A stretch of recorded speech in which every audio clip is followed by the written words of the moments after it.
When I founded Tone It Up, we agreed nobody can know about my past. And there was the stigma and the shame that was put in my mind. What's been your experience for the healing power of vulnerability? It freed me up to be who I already was. Rebirth of Tone It Up. Like, what's the experience? Focusing on working out. But now all of us are in our 40s or perimenopause, menopause. And what do we need now in this time in our life? And the Big Silence Foundation. I'd love for people to learn more about it. Started in 2021 in honor of my mom, Linda Joy Tompkins, so that no one has to suffer in silence like she did for her entire life. Do you remember the last thing you said to your mom?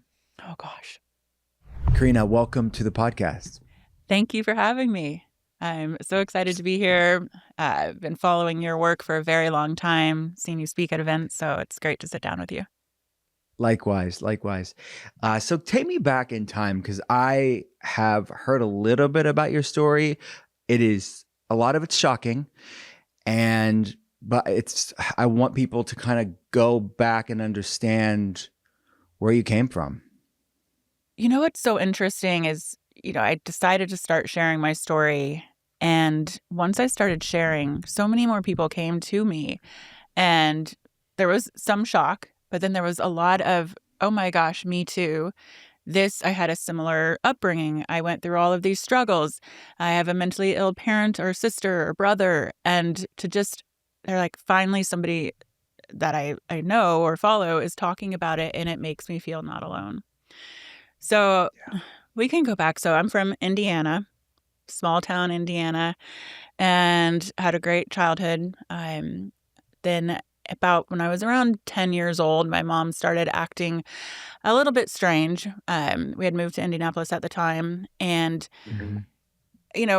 things around the house, we weren't allowed to watch TV, listen to the radio, wear anything with a graven image. She took all the art off the walls. We couldn't use money because of the graven image on dollar bills, or we had to X out the face. I thought it was normal, I kind of became that weird kid at school, I think, because when you're that young and your mother tells you certain things, like your dad is part of the Antichrist, he's trying to brainwash you,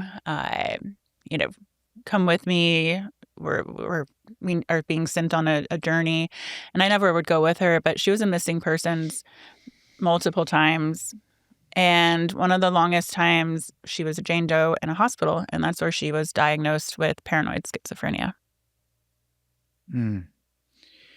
So how old were you when that happened? I was probably around 10 years old. Wow. Okay. So at that point, you're 10. How much are you told, if anything? Well, let's also say when I walk into a room and to ID my mother, and a doctor's like, she has paranoid schizophrenia, both words of which I cannot spell and have no clue what that is. And as a kid, I had to go to the library and get a book and educate myself on what this is. So I was the kid at school and, reading a book on schizophrenia during class. Oh my gosh. I didn't understand it, but then I understood enough to know that she saw delusions, that it was a disease of the brain. I came to learn that my grandfather also had paranoid schizophrenia and died by suicide. And my mother had struggled a lot of her life with depression as well. Later on, the last 5 years of her life, was also diagnosed with NPD when we were seeing a psychiatrist together. And so she had a very tough life. And then, as a kid with a missing persons as a mother, so many times the delusions, my father going through his own stuff, and it sent me into a decade of darkness. And that was my own, I would say it's like a situational depression, drug misuse, any way to escape what was going on at home, skipping school. I ended up going to night school to graduate early because I hated school. And I'm also a teenage suicide survivor. Oh. So if we could, and first of all, just the utmost compassion and all the good things in life, just for you to share this. I know it's so hard. Is it difficult for you? Is it just easy I admit this, it's never easy to talk about, but is it still sharp to talk about, heavy to talk about, or is it something that you're kind of distance yourself from? When I first started talking about it, probably about 7 years ago, I it really hurt me. Like I got that feeling in my throat, like because I felt like Hmm. I was didn't have a voice for so long because I had created my own stigma around how I grew up.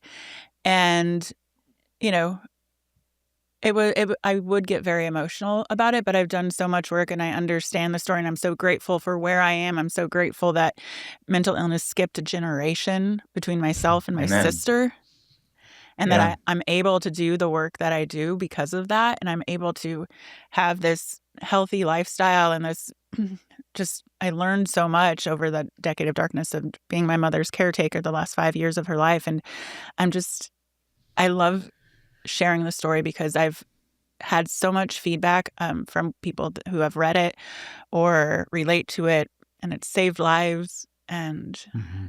that's my mission. Yeah. Can we go back, if you don't mind, talking about at 10 years old, when you find out what your mom had, it kind of you understood it as much as a 10-year-old brain could. You were at school searching what this was. What were you then still raised with your mom full time? What did that look like? How much time, I guess, did you have to spend kind of navigating that as a kid? Yeah. So my mom would either be living with us again and on medication. And then I could always tell when she was off medication. I was the child who she would come to with all of her delusions. And then she had a different Mhm. relationship with my sister. And so sometimes she was in the home. It was pretty chaotic, a lot of fighting, a lot of just chaos. Sometimes she would disappear for weeks, months, and then she'd come back or again be found in a ditch by police and end up as missing persons.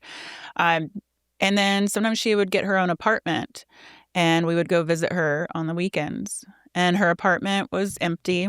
She didn't want to have furniture, no objects. And so my sister and I would sleep on the floor. And yeah, so the time with mom was sporadic. And I would say, this is the interesting story of how I ended up in California because I did live in California for 20 years. My mom disappeared again, going on a journey, tried to get me to go with her, and I said no. And we had a private investigator find her in California. Mm. And me, as this like girl who's like wants her mommy, I decided at 18 I'm going to go to California and I'm going to bring mom home. And I go to California and I kind of fell in love with it. So I ended up staying longer. Mom was not going to come home. Uh, and I ended up moving to California 3 months later. Wow. Was she living on the streets at that time? Was she, So or no? it's so interesting. Even with her mental illness, she could sometimes get a job and hold it.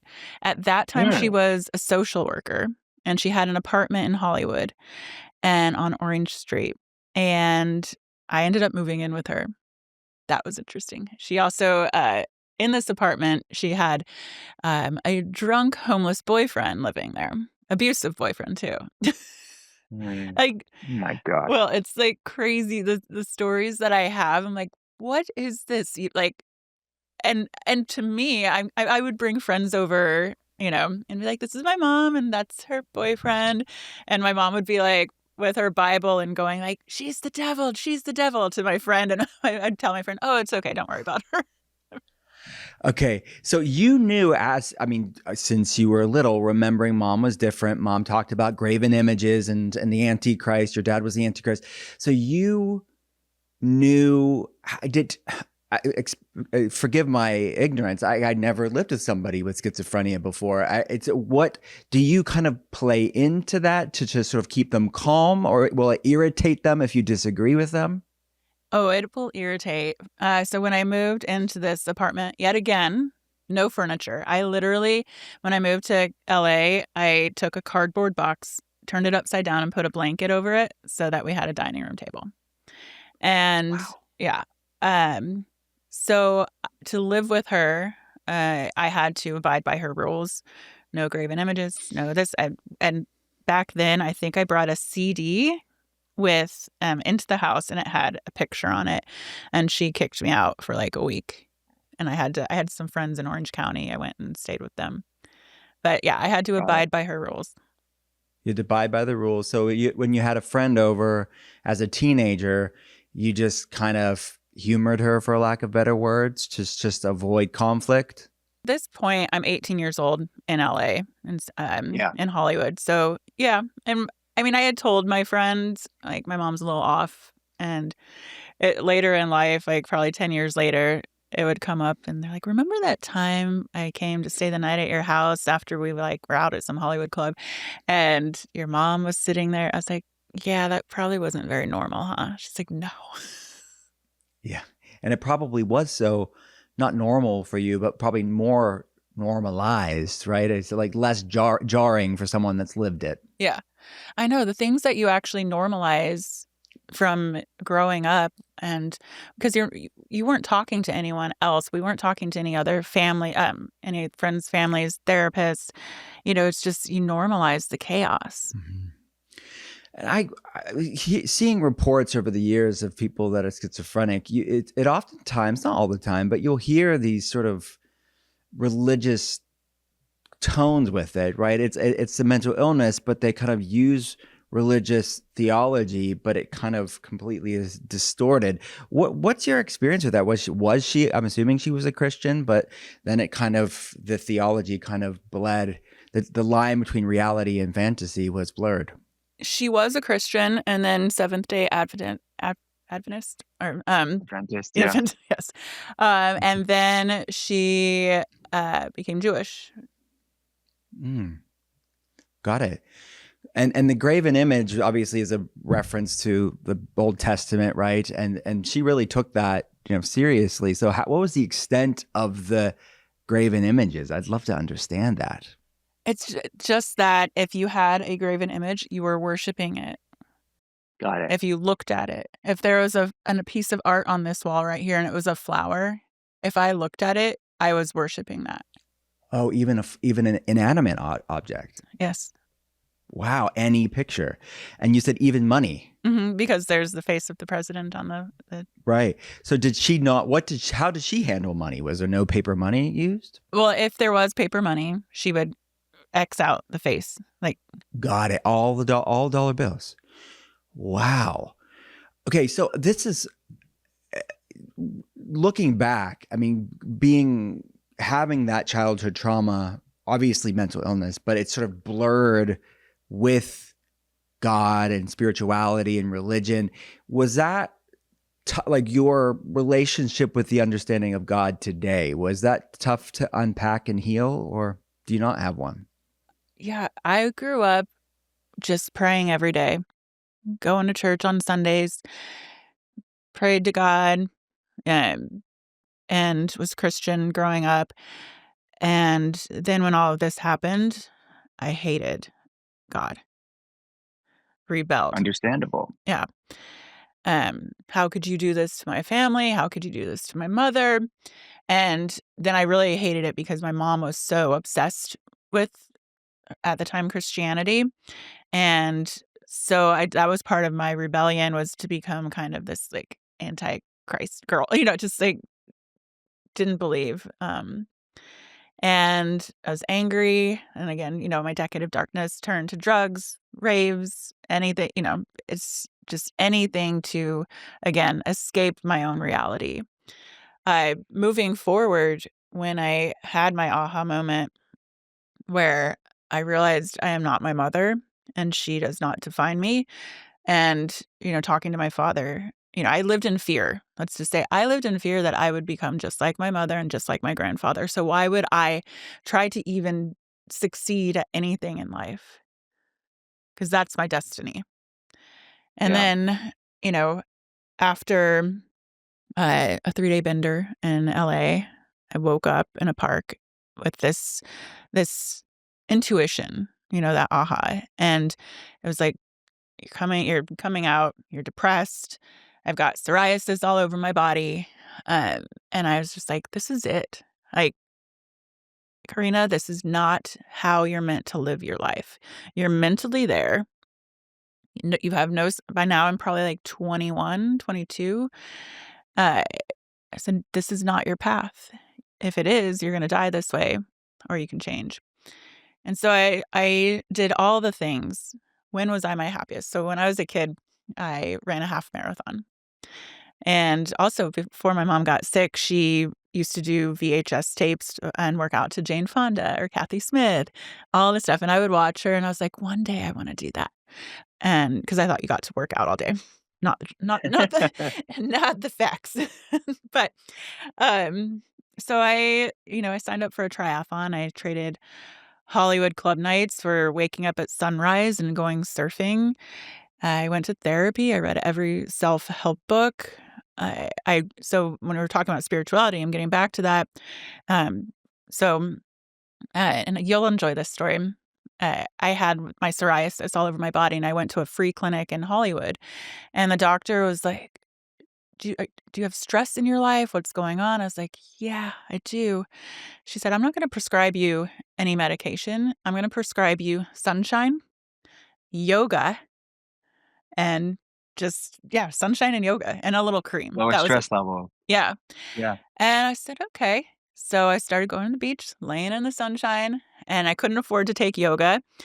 So I volunteered my Friday evenings to work at a studio and get free yoga. And I started with Kundalini and that meditation, and it really started to connect me back with myself again. And so through the years, circling back to that spirituality, I believe in a higher power. I do pray, I meditate. So yeah, I've come back to myself in that way. So through healing yourself, you kind of healed your relationship with God. Yeah. So, okay, would you say that decade of darkness that you were in Los Angeles, you went to the free clinic, would you say the turning point where the light started to come back in your life? I mean, both literally with the sunlight, but also a turning point in your life for the better? Yeah, because I realized, I was thinking back when I was happiest as a kid. I was running, I was playing, and and the other thing, I never followed through with anything because I thought I would become like my mother and I would lose everything. So I never wanted to even set out to accomplish anything. But it was the time I signed up for a triathlon, and whatever was calling me to do a triathlon, I think I met a few triathletes and was inquiring and being curious about it. And I was like, oh, I want to try that. That's a challenge. And it was a sprint triathlon, so nothing major. But again, I had never followed through with anything because I didn't believe in myself. So I trained, I swam, hated it, ran, loved it, biked, kind of loved it. And then I drove myself, when it was time for the race, I drove myself down to San Diego at 2 a.m., set myself up.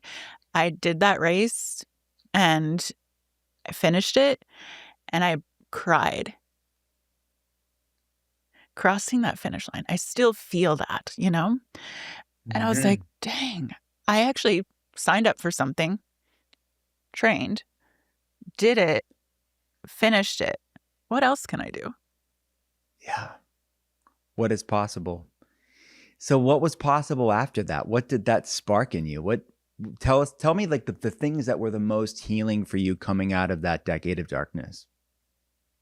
Just realizing that I wasn't a victim of my childhood, that I had Mhm. control of the choices I made. And crossing that finish line, it gave me confidence. I think that was something Mhm. that I lacked, um, just with my Yeah, childhood. certainly. And I felt happiness. I had those endorphins. I was like, wait, why was I trying to get some other feeling from some other substance when I can just do this? Mhm. When you were in the darkest of the darkest part of that decade, whatever you're comfortable with sharing, like what drugs were you doing at the time? What was the extent of it? Oh, I shared it all in my book. So I know people are like, oh my God, I did everything except I would never um, use a needle for heroin. Okay. And so that was what was sobriety difficult? Like what was that?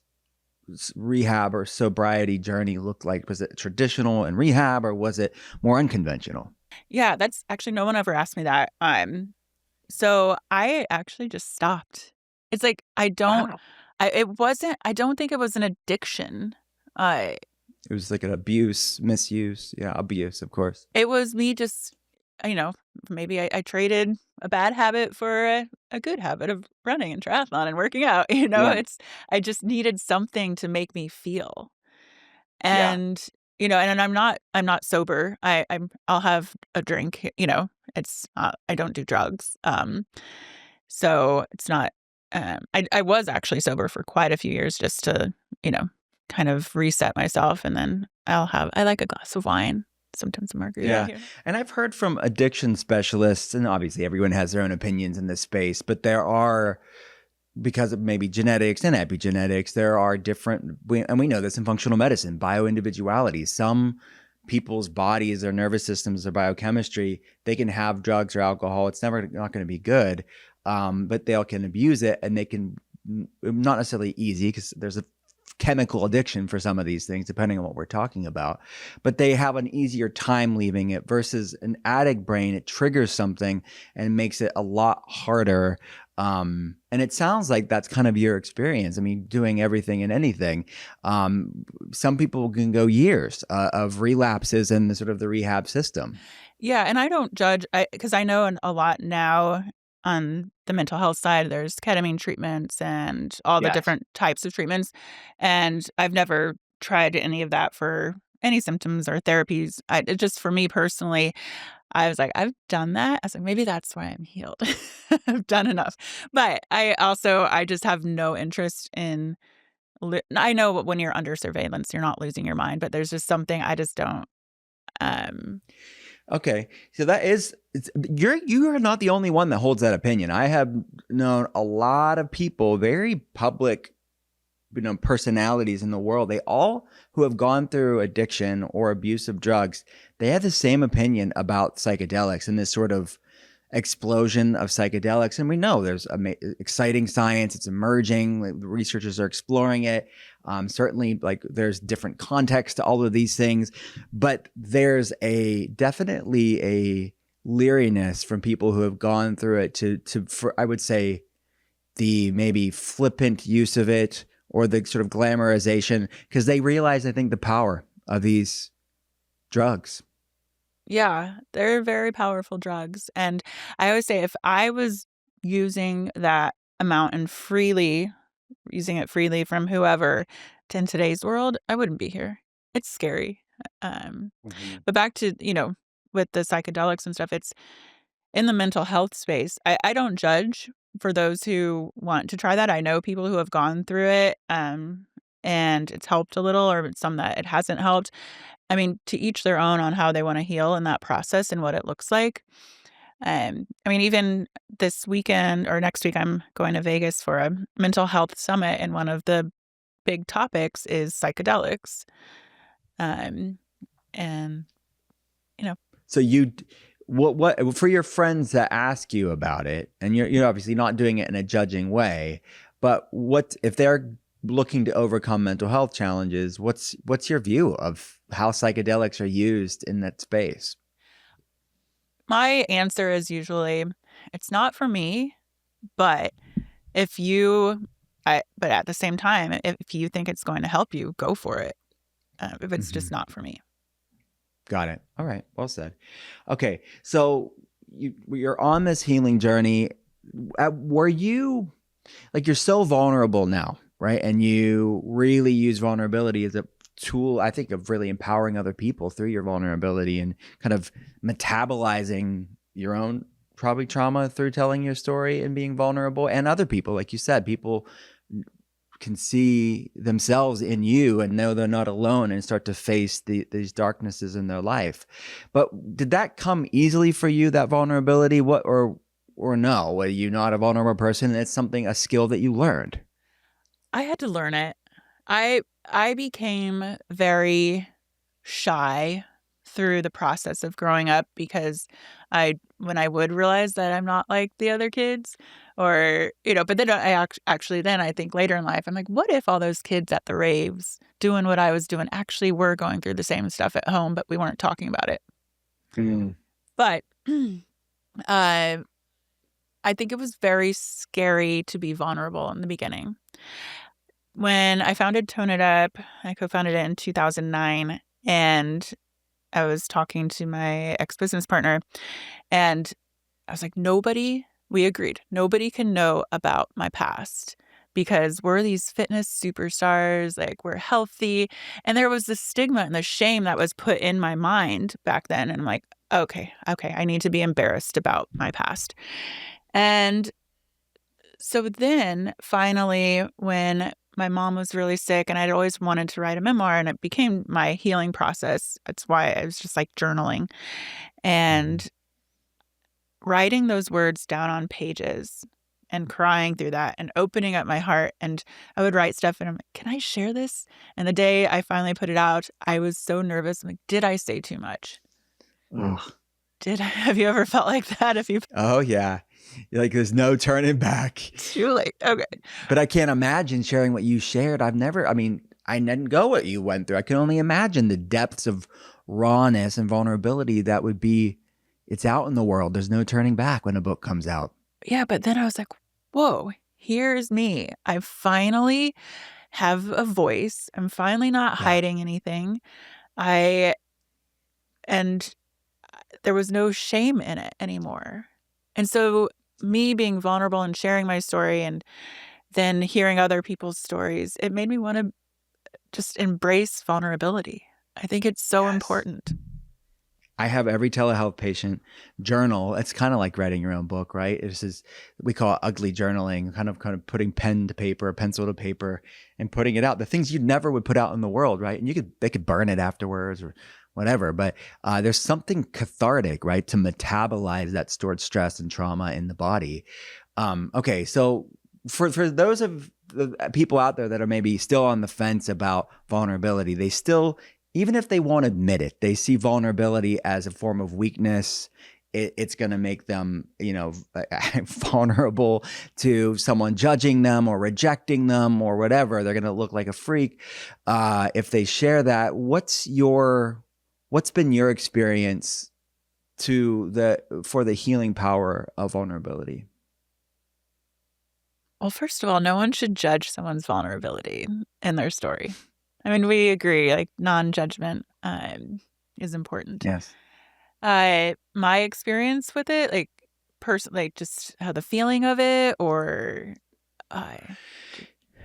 yeah, just all of it. For someone that's like, why? Like, why? I'm good. I'm an armored shell. I'm good here. To each their own. Not, but for me, it freed me up to be who I already was, but gave me the voice. And like, it's kind of like if you're tense all the time and then finally you breathe and like, this is me. Yeah.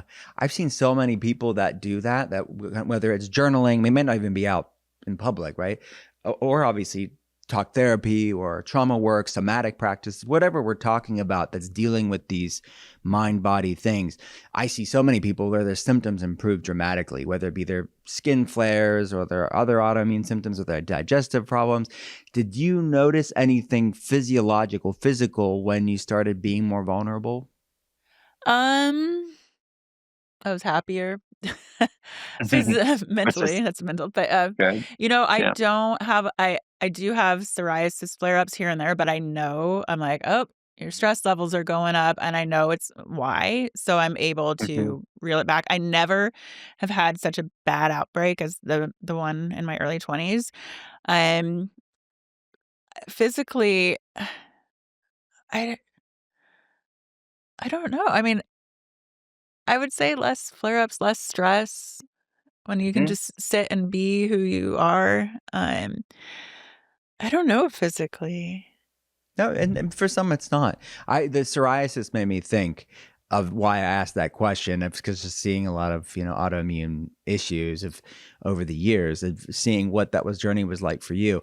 I don't know if you've looked into this research, but like psoriasis obviously is autoimmune in nature. And there's studies actually showing that schizophrenia have these autoimmune components for many people, not necessarily all of them, but it's looking at these different, even transglutaminase, these sort of, some people can have, even celiac can have a completely neurological manifestation where the immune system's attacking the brain. And there's probably a lot of subtypes and more research needs to be done. I don't want to overgeneralize schizophrenia, but the autoimmune component to these neurological disorders, especially knowing you have psoriasis and how it can look like one autoimmune for one family, and then for you, it's psoriasis. It doesn't have to translate from one to the other. Like you said, the mental health, thank the Lord, skipped what you. But have you ever heard about that before, or where?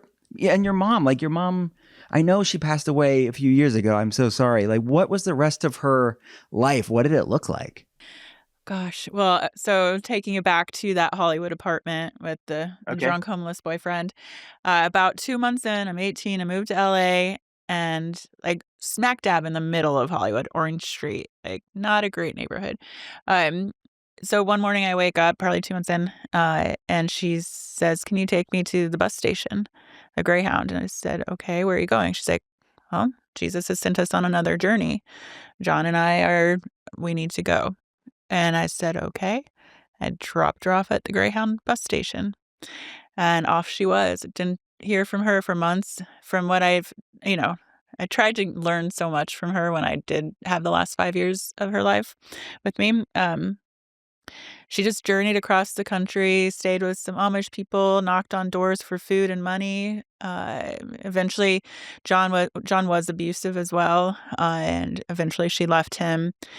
Um, and then she was homeless for years and years. She would come back to LA here and there and try to find me. I would usually hide from her. Um, and then she years later became stable, ended up in Naples, Florida with her sister and got a job as a social worker, night shift, which was probably not great for her.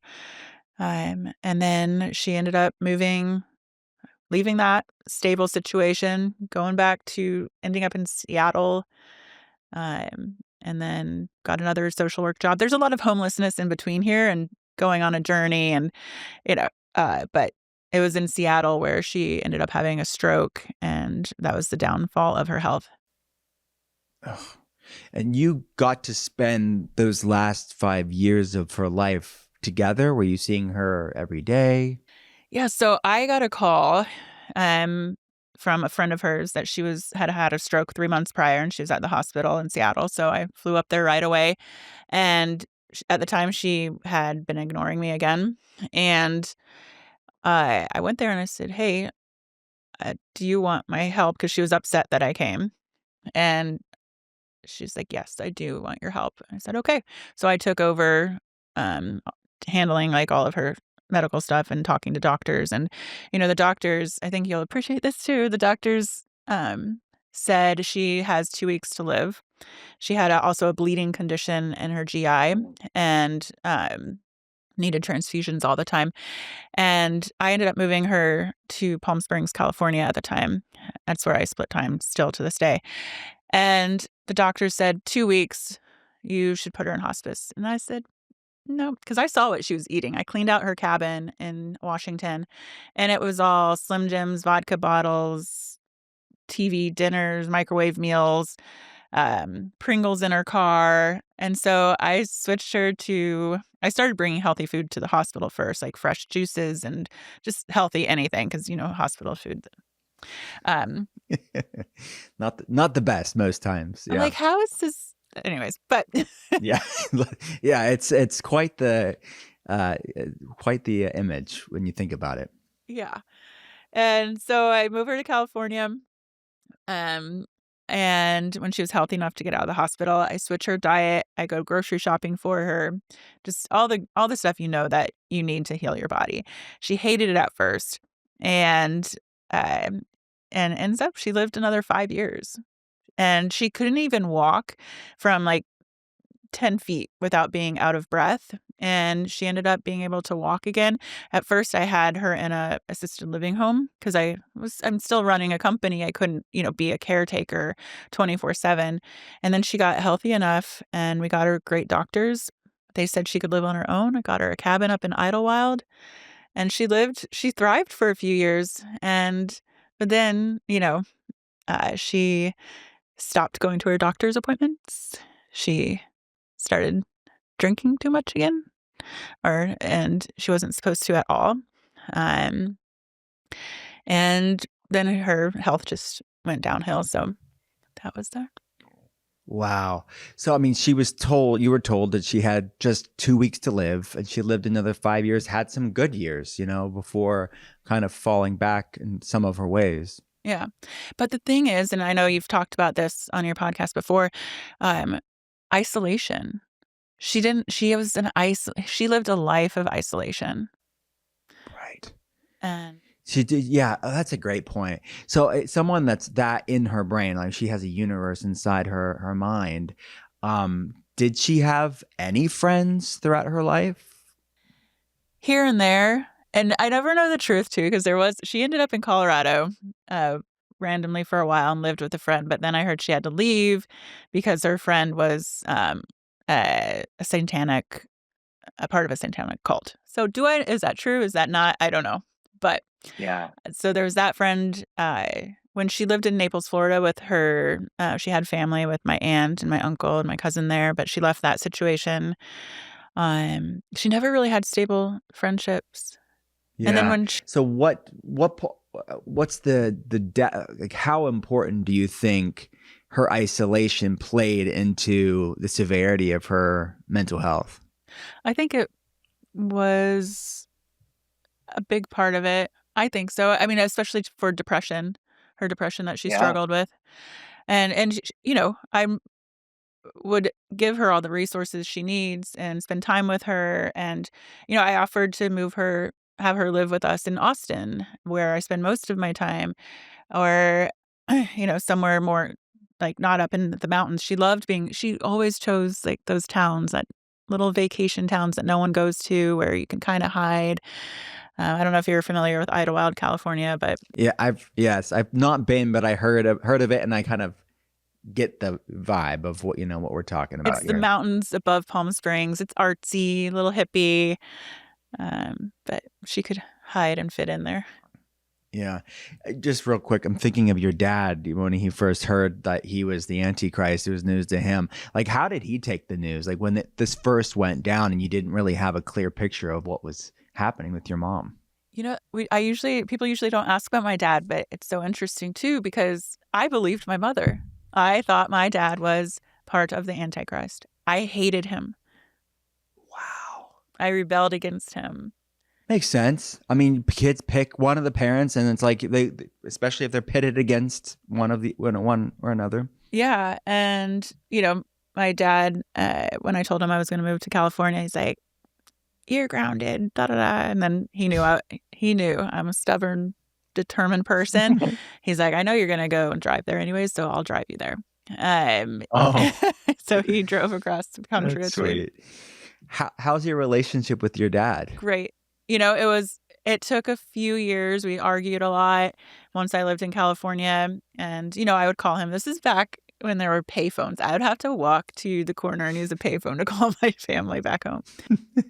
The good old days. The good old days.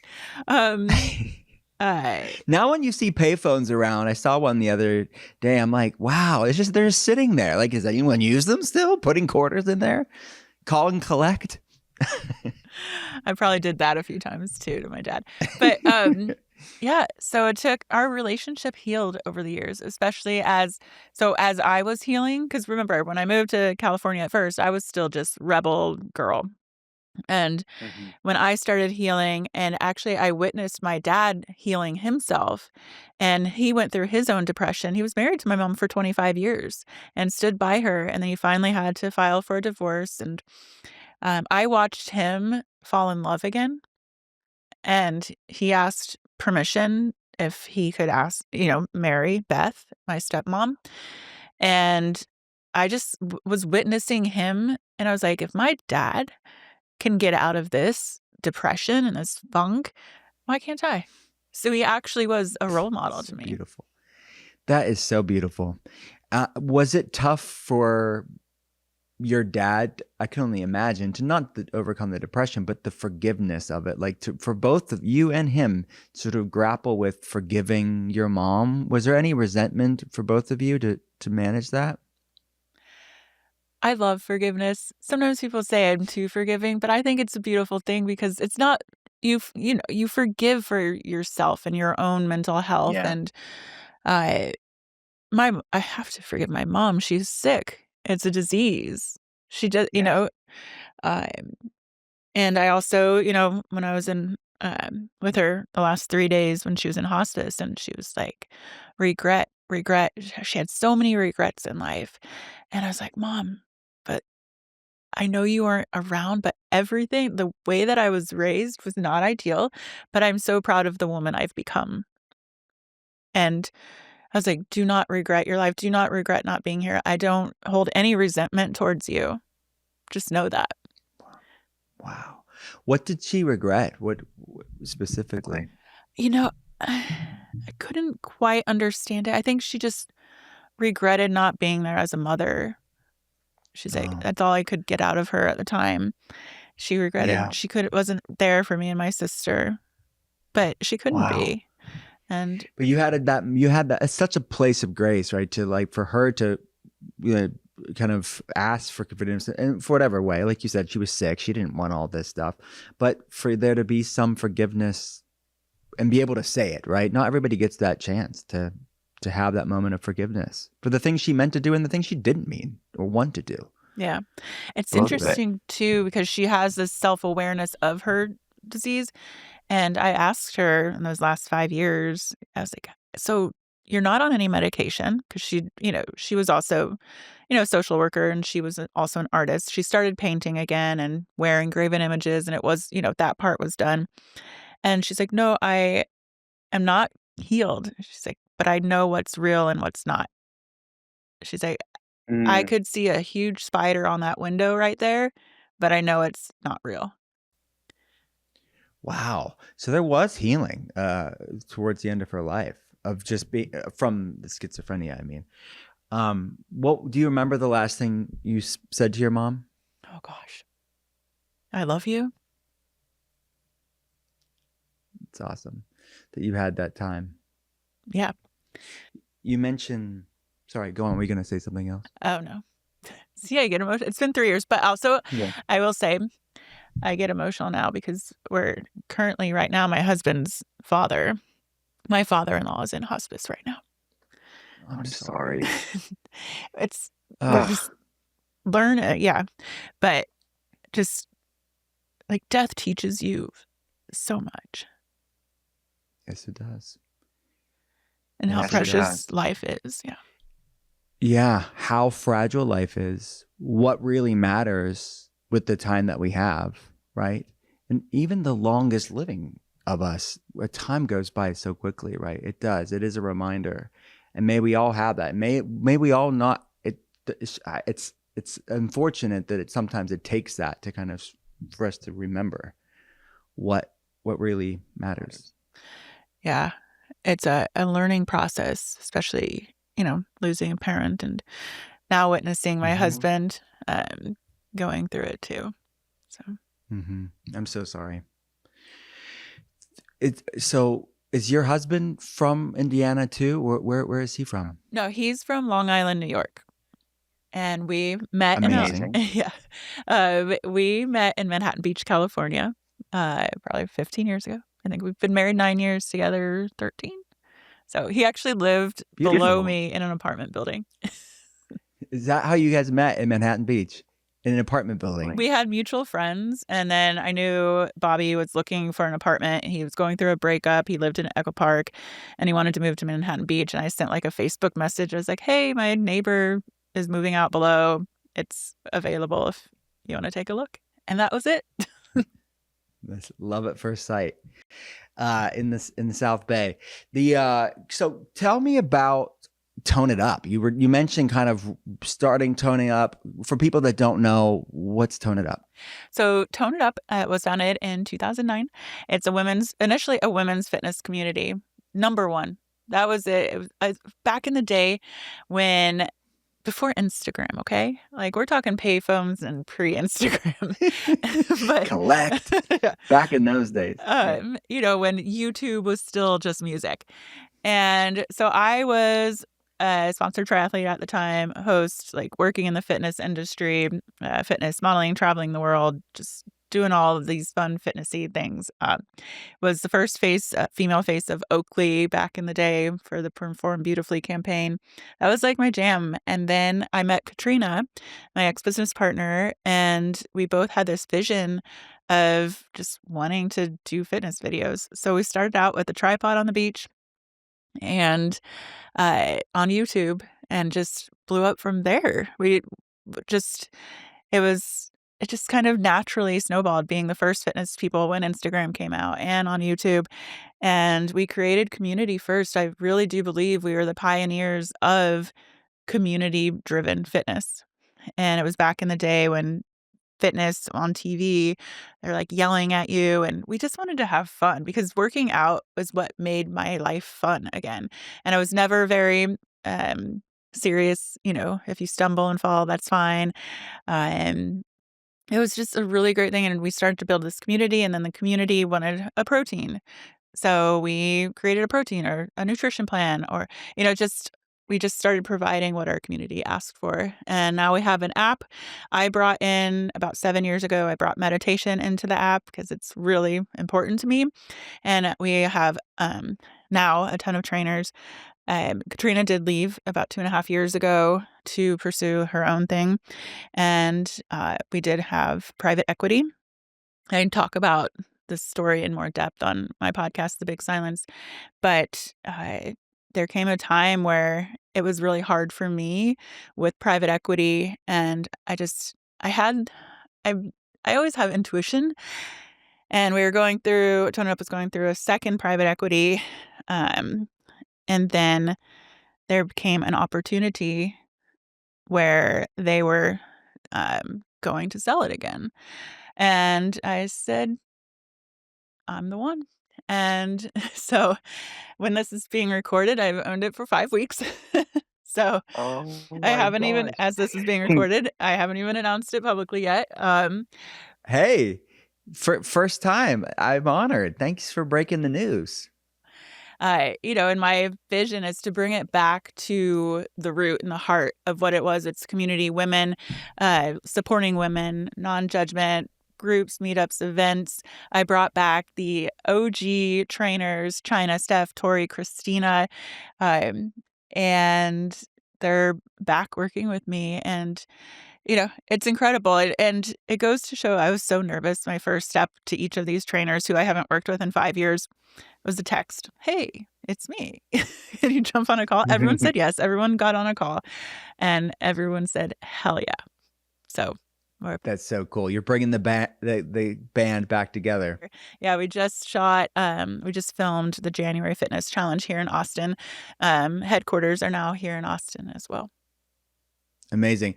And look, I'm in functional medicine. I'm by no means some sort of venture capitalist expert. I know nothing. I just hear these terms and I'm like, okay, it sounds crazy. But I know that VC, venture capital, private equity, they can make a business grow and take it to the next level. A lot of it sounds alluring. Money comes, money goes.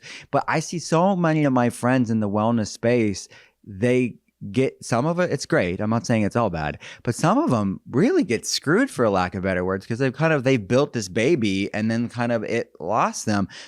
I mean, I don't know what you can say legally, but like, what was it like starting something like this and then bringing private equity in? Give us the dirt on what this looks like, scaling a business this way.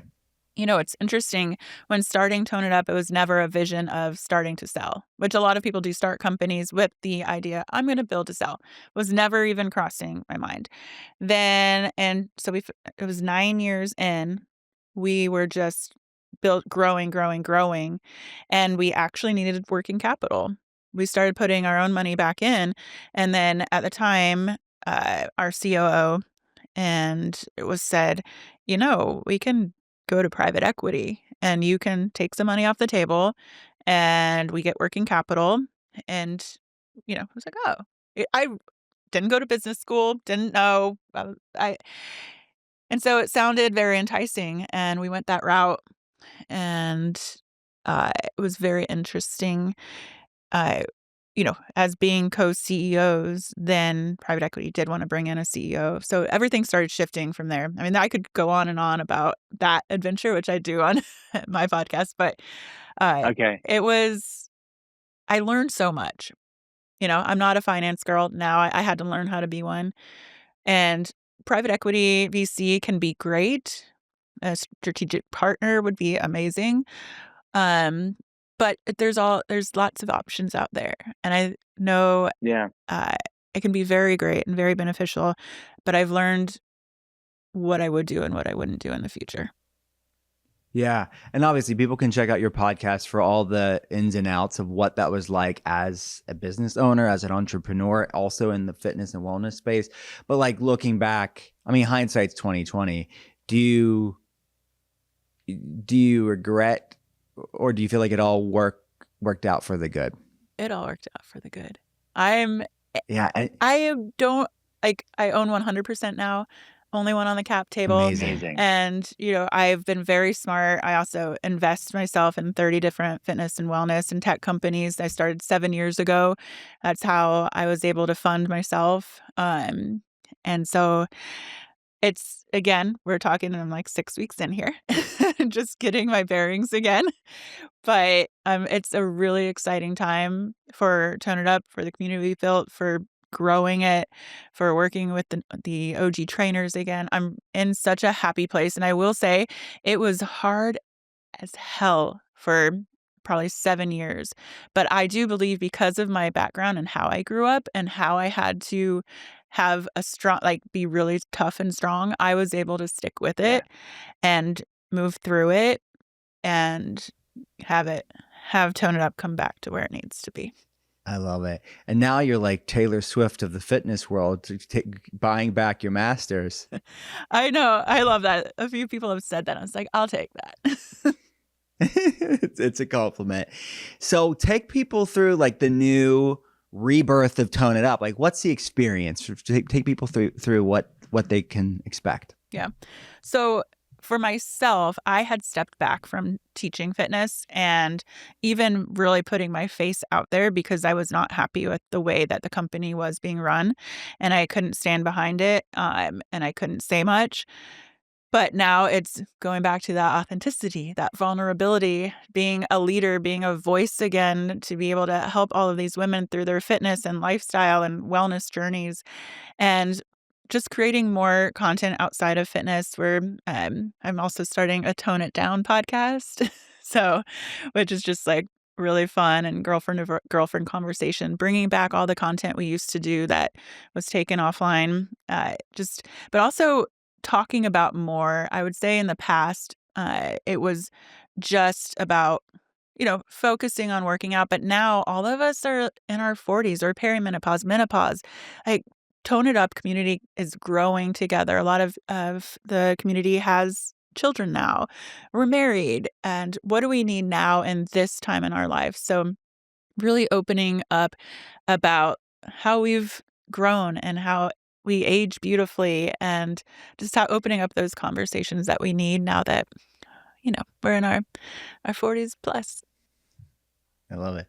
And the Big Silence Foundation, I'd love for people to learn more about it. What's the work there that you're doing? Yeah. So the Big Silence Foundation was started in 2021 in honor of my mom, Linda Joy Tompkins. And on the last 3 days of her hospice, I told her about it.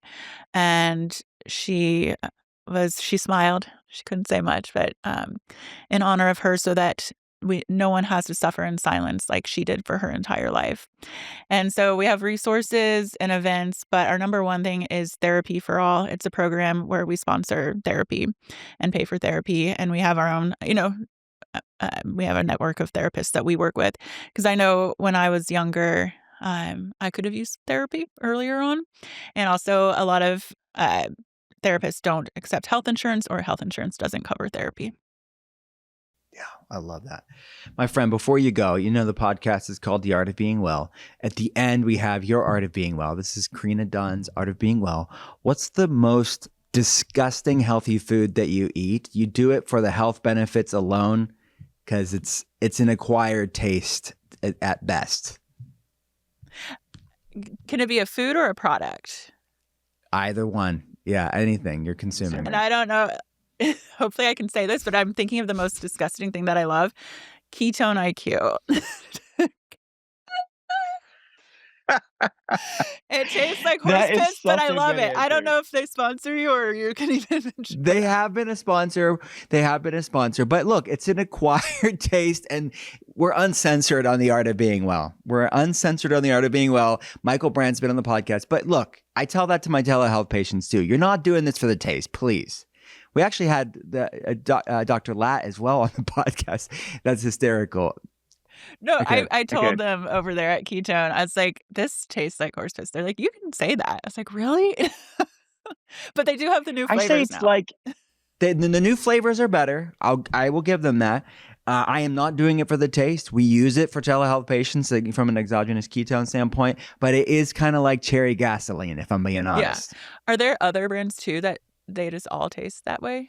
Oh no, I think that Ketone IQ does it the best as far as the taste is concerned. The other ones are like, it's very difficult to stomach.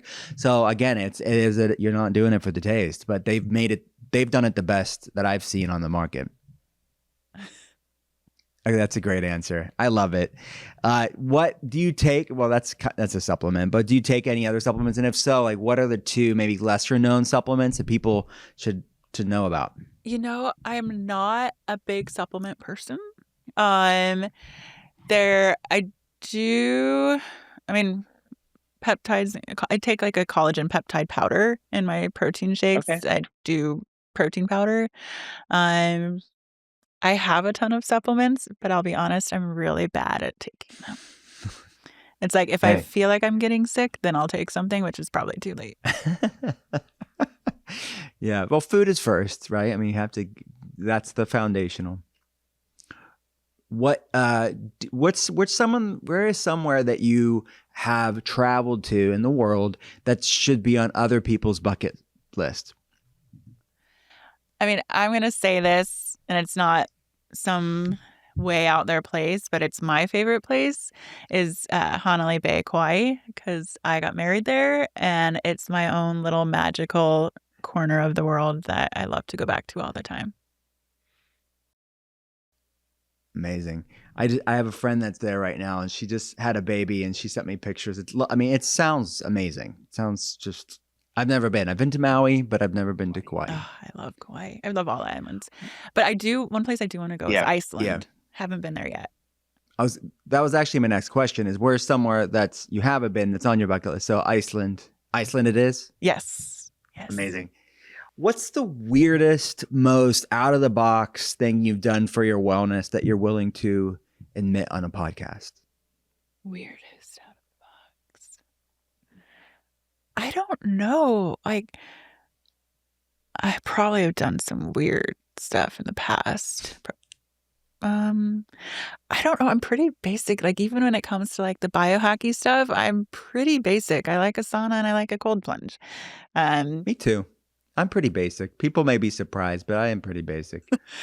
I don't know. I tried like, castor oil wrap thing. Does that do anything? I don't know. That's a great answer. Castor oil wrap or a castor oil pack. It's different, right?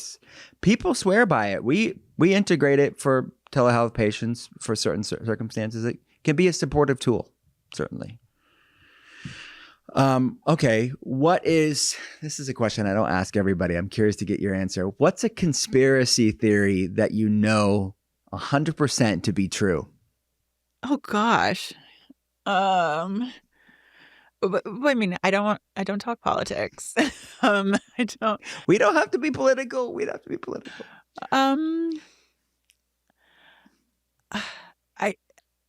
I can be honest that I'm not a conspiracy theorist. There are some things that I'm not even gonna say on your I'm making you nervous, but you didn't know you'd be answering these questions on the art of being well. We go there. There's some conspiracy theories about Tone It Up over the past 16 years that are interesting, but they're not. What do people say? It's really funny. There's forums that I was hired that my ex-business partner and I were cast by a finance group that I was hired off of Craigslist because I was looking for a job. It's like, No shame. yeah. Just stuff You like were. that. Yeah. But just little things like that. It's funny. And you can confirm 100% these are, in fact. I can confirm we weren't hired. I can confirm by paperwork that we 50-50 were owners. And I can confirm I did not get booked from or cast from Craigslist. The Craigslist story is our first employee was hired from Craigslist. Oh my gosh. The stories that people tell online, right? I love it. What's a book you've read? It could be fiction, nonfiction. What should I add to the Art of Being Well book club? You know what? It probably is already in there, but because I just picked it up again today, and it's one of the books that I like to pick up at once a year just for a little refresher. And it's 7 Spiritual Laws to Success, Deepak Yeah. Chopra. And I just picked it up today, and the law of pure potentiality. And this is so you're reminded how easy it is. It's like basically the 3 things in that law: get in nature, non-judgment, which we talked about earlier, and sitting in silence. Just start it's so simple. So good. And it's a perfect way to wrap this up with the big silence. Yes. Where do people go to learn more about your work, get the book, listen to the podcast? Tell them all the things. Well, thebigsilence.com, KarenaDawn.com, ToneItUp.com, and all the same socials. Karena, thanks for coming on the pod. Thank you for having me. It was fun.